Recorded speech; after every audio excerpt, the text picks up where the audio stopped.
So our desktop ekphrasis for today begins with this image, which is obviously a fall image of nature's beauty as the leaves, the chlorophyll in the leaves change color, and they're affected by the decreasing length of sunlight in the day, which signals them to lose their leaves, and this process is quite beautiful. And I assume that this image comes from somewhere like New Hampshire or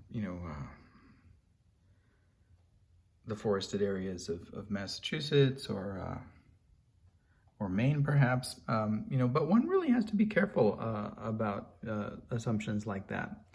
And I actually have an anecdote about an assumption like that I made when I was a graduate student at SUNY Stony Brook, and one of my teachers, and one of my favorite teachers of all time, Michael Sprinker, who was a Marxist, an Althusserian Marxist scholar, and he was teaching in the comparative literature department there, and he had this beautiful reading of Aristotle's Poetics, where he took Aristotle's notion of ontology, the four causes, and he put them in these like recursive relationships to one another. So his reading of the Poetics was not only that that these four causes were embedded in four chapters of the Poetics, but that each chapter was embedded with those four causes again, and then within each of those embeddings was another embedding, and I really loved it. And his reading of Aristotle's Poetics went on, like when we did the history of literary theory, went on for like a few weeks, and it was really rather marvelous. And I also recall, him asking me this question in my oral examination for my PhD, which I never finished. But I finished the examination, but I never finished the dissertation because I had an aesthetic project that I needed to work on that took precedent. But it was a political project, but in my mind it was art. So he asked me what the subject of the Poetics was, and then that posed this really interesting problem for me, because I knew what he was asking, but it occurred to me that in the Poetics, there are two different ways of looking at the subject, and he meant, of course, what is the Poetics talking about, and what discipline does it derive from? And I knew perfectly well that he was talking about that, but I liked to think of the question in this other way, which was, and it sort of played upon what I'm going to talk about because of this relationship that Michael and I had, in talking about a diverse range of topics, from transformational grammar to what might constitute an idea of natural versus artificial language systems. He wasn't really familiar with the AI stuff that grew out of Harold Collins' work, but we talked about it in terms that he was more familiar with, and so semiotics and domains like that. But I was thinking more in terms of subject as a positionality. So like, where is Aristotle as a subject position when he writes this text? And so that's the way that I answered the question. And then he looked at me like very sternly and said, no, the subject is rhetoric, or he didn't say rhetoric, but so the subject is, he said the subject is, he either said the subject is language, or he said the subject is tragedy, both of which are reasonable answers within that framework that he was asking the question, and of course, whatever I answered came across as being kind of concerned. But my answer allowed me to follow up, and I said, no, that's the object, so we were able to have a discussion about like subjects versus objects, and it was an important discussion because it bears upon the idea of literary criticism in a profound way. So, for example, like whenever like some group or ideological construct of a theoretical position starts talking about poetry as an object, a well-wrought urn or unwell-wrought urn or a not-wrought urn or whatever, so this sort of new critical position, they're looking at, they're sort of conflating like the communicative act, all of the elements of the communicative act, they're conflating into this, reified image of an object. And of course, it's not an object in any way, shape, or form, any more than this image that appeared on my desktop is just an object, right? Okay, if this were a disconnected object to anything else in the world, why did it show up the day after I made a movie about leaves changing color, right? So no, not at all. It has to have a relationship to the communications that I made with the outside world yesterday, because this is the first time we've seen this image in a long time, right? And you could say, oh, it's just random, but in that case, why, bother to do a reading of the poem or of the poetics to begin with, right? So it's not even a well-wrought urn, it's just random. So there's so much more going on with this image than just being this decontextualized image of, some Maine woods or something else. All right, so I had talked about, Sprinker. And the reason that I talked about Michael Sprinker, and Michael Sprinker, as I said, was one of my, favorite teachers of all time. And very sadly, he passed away. He had cancer, and it was an insidious form of cancer, and he was, being treated with chemotherapy, during the course of my knowing him at Stony Brook. And this eventually, took him from us. And I can't claim to know entirely whether it was the cancer or the chemotherapy that took him, but I tend to, think of it as a combination of the failures of the institution of medical sciences as we know it in the United States, and although he certainly had good care, but and of the disease itself. So that loss, was very devastating to me, and I have to say, part of the reason that I was moving away from the prospects of being involved in the university system to begin with, Michael was one of my confidants in that I was able to talk to him about, certain reservations I had about becoming part of the institution. And he said, yeah, anybody, with the kind of, political mindset that you have, would feel uncomfortable with aspects of, working in this environment. So we talked, it looks like a painting, doesn't it? As I get closer, but it isn't. It's, I have to get far enough back so that you can really see that it's a photograph. But he was a confidant in that decision to leave. And then, after he passed away, and he was one of the few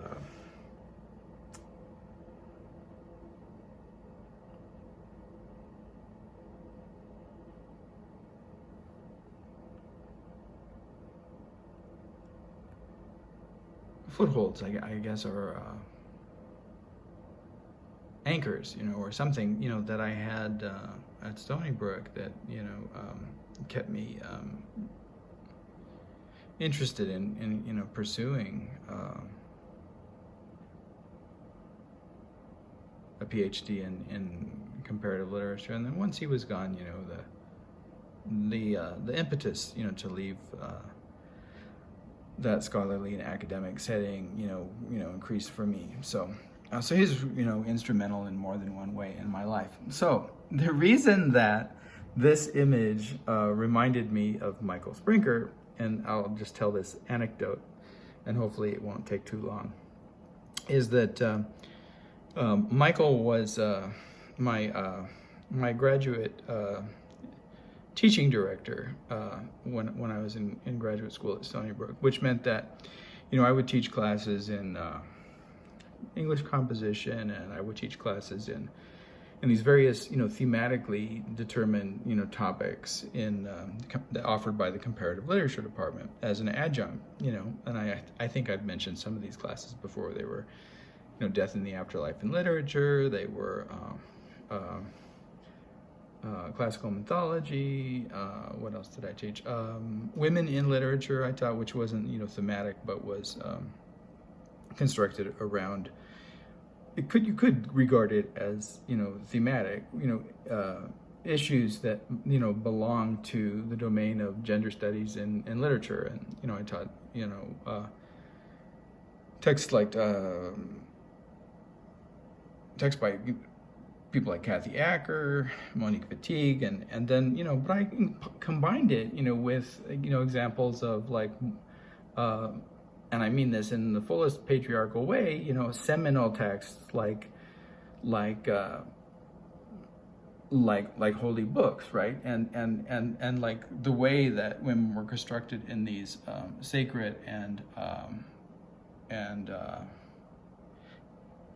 canonized isn't even the right word, but like meta-canonized examples of literature, and how threads, of these constructs, grew out of these, again, using the patriarchal seminal examples of literature. Anyway, that's beside the point. But he was, my mentor. Mentor is actually a good word because, went beyond, in a sense, classroom teaching duties, and so we had this colloquium or whatever it was called, and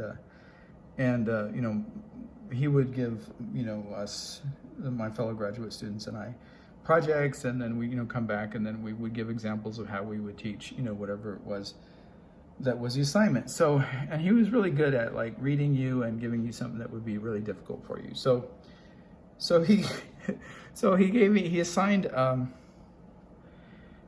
he assigned me this Robert Frost poem, and like to fully understand like the assignment, you have to understand my relationship to Robert Frost. Okay, so I really detest Robert Frost, and I particularly detest The Road Not Taken, and it's partly because it's like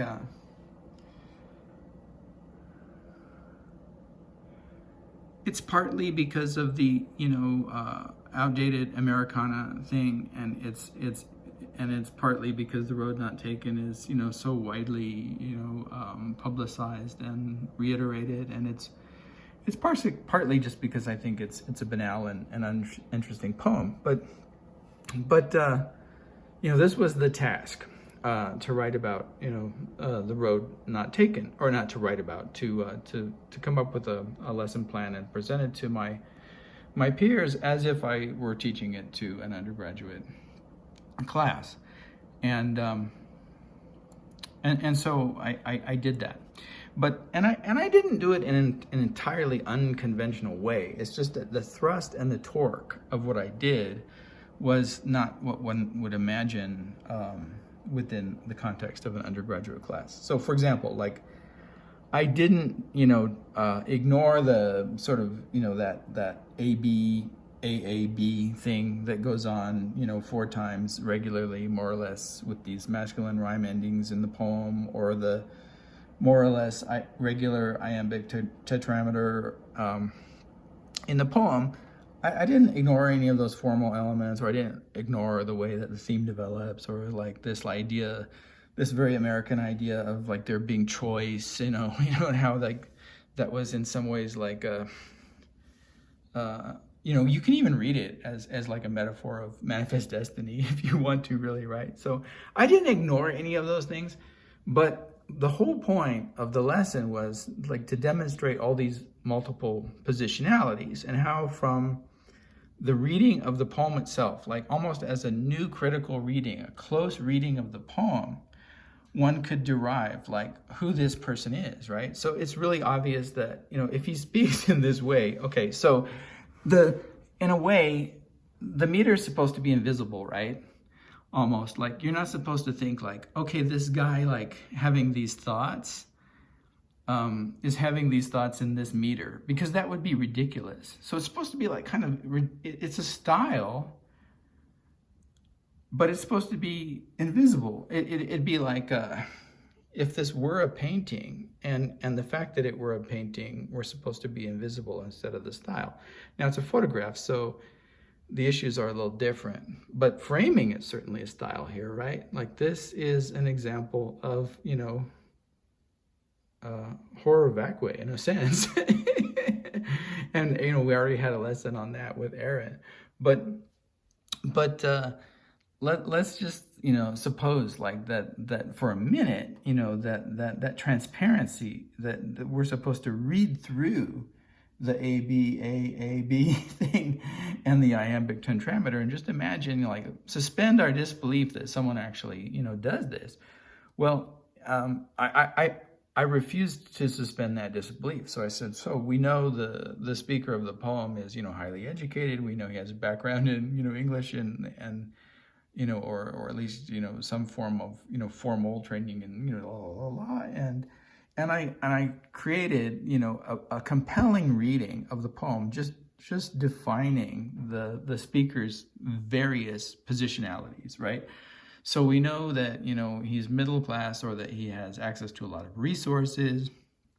We know that he's not a worker because he has this leisure time to walk through the woods. We know that he's male. There are various like gender markers in the poem.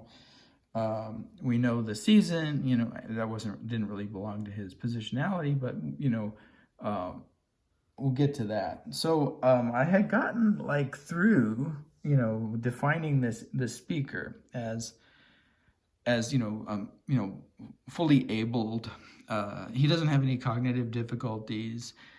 He's white. He's a man. He has some leisure time to walk through the woods.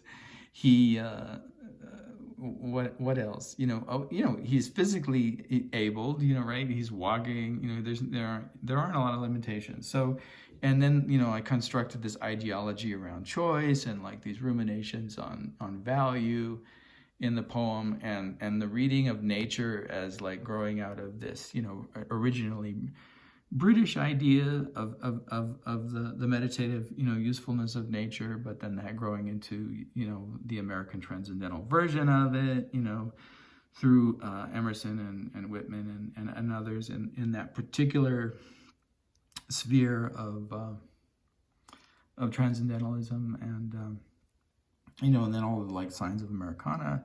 And then I got to this point where I wanted to locate, because I do this, space-time thing, right? So I'm very much about like materializing positionalities, and that includes subject positionalities like with the Aristotle, but it also includes like positionalities in location. So I get to like, okay, now we're gonna like talk about where we're located, not knowing anything else but what the ingredients of the poem are, sticking with the sort of close reading idea, new critical thing, but like subverting its basic assumptions, right? So I go to the first line, because we're going more or less with every like passage of, okay, now we're going to define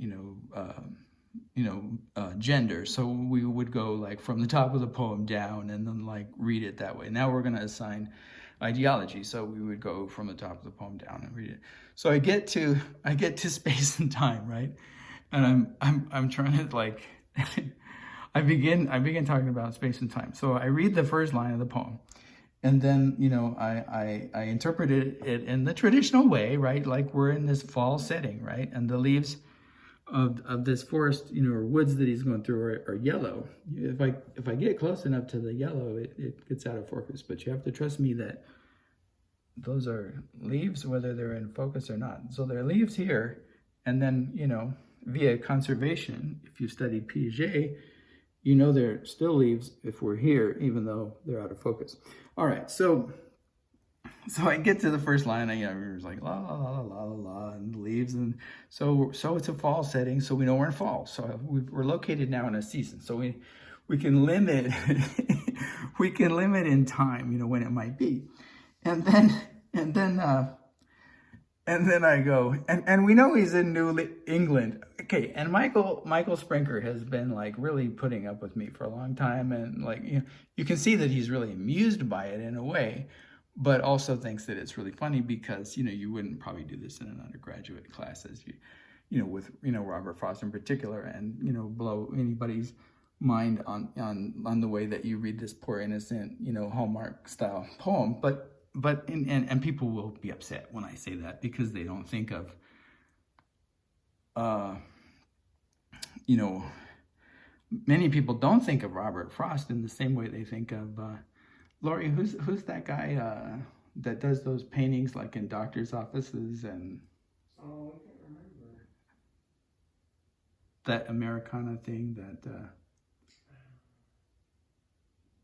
like he's like on the cover of like Harper's Magazine.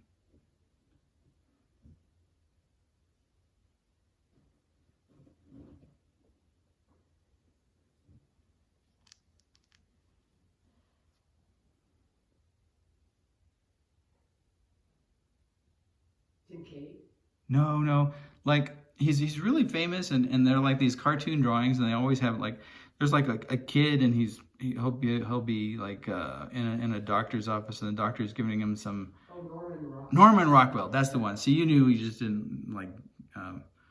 It wasn't Harper's. It was, what was the name of that magazine that he was always? And it doesn't matter. But thank you very much. So I know that I know that. Many people won't, you know, think of Robert Frost as a sort of like a poetry version of Norman Rockwell, but to me, he was the poetry version of Norman Rockwell. And so Michael's being, you know, very amused and quiet, but kind of kind of exasperated in a way, you know, at the reading, because of the level of detail that I would go into, you know, in constructing the argument. And I wasn't setting Michael up for my answer in the orals when I said that, you know, no, that's the object of the poetics. The subject lies elsewhere. But in a way, I guess I was. But so I get to the point where I read the yellow leaves of the wood or of the trees, the yellow trees. And then I go, so we know he's in New England, you know. And then Michael goes, somehow, and I know he didn't, but I almost have the image of him like standing up, you know, in this moment, and he didn't, I don't think. But he goes, you know, like, we do not know that it's in New England, you know, and it's like, well, we know that, you know, there are seasons, you know, and then he's like, there are seasons all across the United States, and I go, well, not where I'm from in Southern California, right? So, but here I am today in New Mexico, and I just made a movie yesterday. And there were like some really beautiful, you know, yellow-leafed trees in that movie. And we're certainly not here in New Mexico in Fort Defiance on the Navajo Nation in any way, shape, or form in New England or any part of that. So, okay, so I'm imagining in some way that, you know, the intelligent entity that sent me this image, like, either knows this Michael Sprinker anecdote, which, you know, probably not, right? Or you know, Michael is involved in part of the process of my receiving this as his, you know, ghostly spirit, and kind of laughing at me. So you made this beautiful movie yesterday, right, Ace? Because he used to call me Ace. So you made this beautiful movie yesterday, right, Ace? Do we still know that Robert Frost poem, the subject of that Robert Frost poem, is walking through, you know, someplace in New England? And I was like, okay, Michael, no, we don't, right? So to correct myself, you know, finally, like, and this is what, like, 25 years later. So to correct myself, you know, 25 years later, and to speak to the ghost of Michael Sprinker, in addition to, like, you know, whoever sent me this lovely image,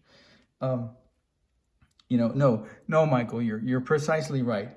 To know that, we have to go outside the text, and we have to know that that the Road Not Taken was originally published in 1915 in August in a Boston journal called the Atlantic Monthly. But if we know the context of that publication, we also know that the subject, the speaker of the poem, is walking through some woods in New England.